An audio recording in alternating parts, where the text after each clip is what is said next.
Bwana, ladies and gentlemen, usajili mpya unyamani umeanza kuonyesha ni kwa namna gani matunda yanapaswa kuweza kutokea. Katika dimba la Benjamin Mkapa, Simba anaongoza kwa mabao 2-0. Bao la kwanza likifungwa na Show Me The Way, assist nzuri kutoka kwa Kibabage, moja kati ya wachezaji ambao wametua kwenye dirisha hili dogo la usajili, akitokea pale kwa Singida Black Stars, lakini nyuma kabisa alitoka pale kwa Wananchi Club Dar es Salaam Africans. So huo ni usajili mpya, ukizingatia pia Orland ambaye ameweza kuitengeneza pasi hiyo ambayo imetua kwa Kibabage. Lakini tunarudi pia kwenye bao la pili ambalo limetengenezwa na mwamba wa Lusaka Clatous Chota Chama kwa kuweza kutoa assist ya kichwa, kisha Yusuf Kagoma akaamua kudive kwa kuruka kichwa na kumalizia mpira ule na kukwamisha wavuni. Usajili wa dirisha hili dogo la usajili kwa upande wa unyama mpaka sasa hivi matokeo ni kwa 80%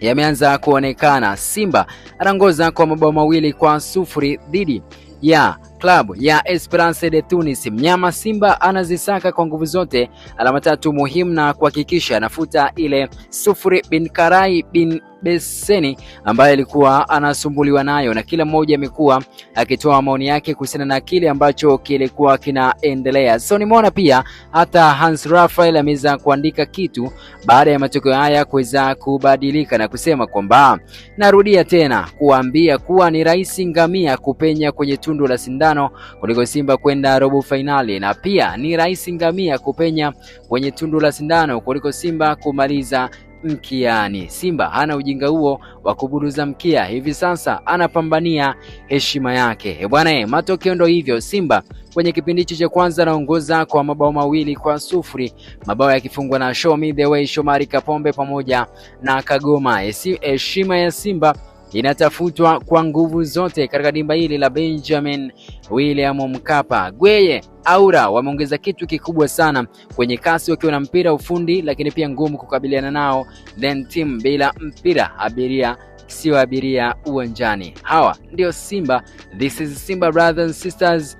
Hawa ndio Simba wakiwa wanapambania jambo lao kwenye uwanja wa Benjamin William Mkapa. Acha tusubiri tuone ni kitu gani ambacho kitamalizika, lakini Simba mpaka sasa hivi ndio anaongoza kwa mabao 2-0.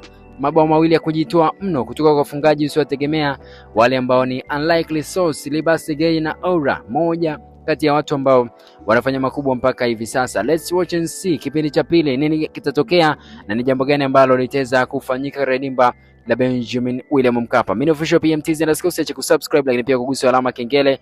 Hii ni ligi ya mabingwa barani Afrika.